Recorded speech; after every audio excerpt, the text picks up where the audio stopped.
In a bustling city where neon lights flickered like stars, Mia often felt like an outsider, even in a crowd. She wore a mask, not a physical one, but an emotional barrier she had built over the years.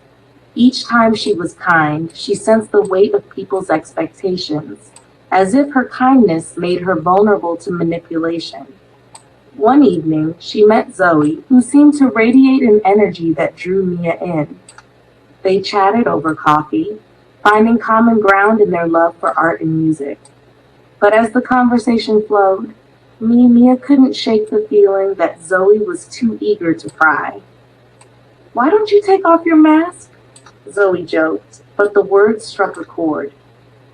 Mia's heart raced. Did she really want to expose herself to someone she barely knew? Later that night, Zoe invited Mia to her apartment.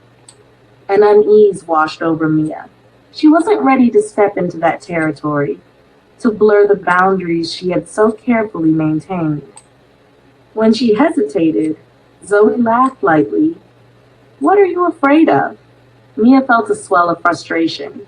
She wasn't afraid. She was cautious. "I just need to be comfortable, okay?" But her voice was drowned out by Zoe's relentless charm, which seemed to ignore the wall Mia had built. As the days passed, Mia grappled with her growing suspicion of Zoe. Despite shared interests, something felt off. Was it the way Zoe seemed to want to rush their connection? Or perhaps it was the underlying pressure to conform to an expectation that she shouldn't have to meet. One afternoon, Mia found herself at a local park, sketching the vibrant life around her. She noticed couples laughing, friends sharing secrets, and families enjoying their time together. Yet amidst the joy, she felt a familiar loneliness creep in.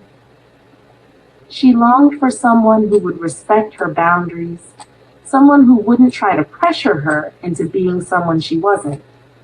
Then she spotted Zoe approaching. "Hey, let's go grab a drink," Zoe suggested, her enthusiasm almost infectious. Mia took a deep breath. "I'd rather stay here and draw, actually," she replied, hoping to assert her need for space. "Why do you always have to be so serious?" Zoe's tone shifted, a hint of annoyance coloring her words. Mia's heart sank. She felt the familiar sting of judgment, the pressure to conform. "I'm just being me," she said firmly, "and I need you to respect that." In that moment, a weight lifted. Mia realized that she didn't have to compromise her authenticity for the sake of someone else's comfort. She could choose to prioritize her own needs, even if it meant losing a potential friendship. Zoe's expression softened, a flicker of understanding crossing her face. "Okay, I get it, but can't we meet in the middle?" Mia smiled, grateful for the shift in tone. "Absolutely, I'm all for finding balance." As they talked, they discovered a mutual respect growing between them. Mia learned that Zoe, too, struggled with expectations, feeling pressure to appear carefree and fun. Their conversation turned into a dance of vulnerability, a chance to peel back the layers they both had worn. In the days that followed, their bond blossomed, not from forced intimacy, but from genuine understanding. They shared their dreams, their fears, and the boundaries that made them feel safe.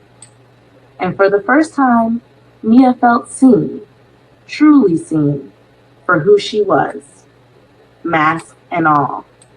Ultimately, it wasn't about fitting in or pretending to be someone she wasn't. It was about finding connections with those who valued her authenticity.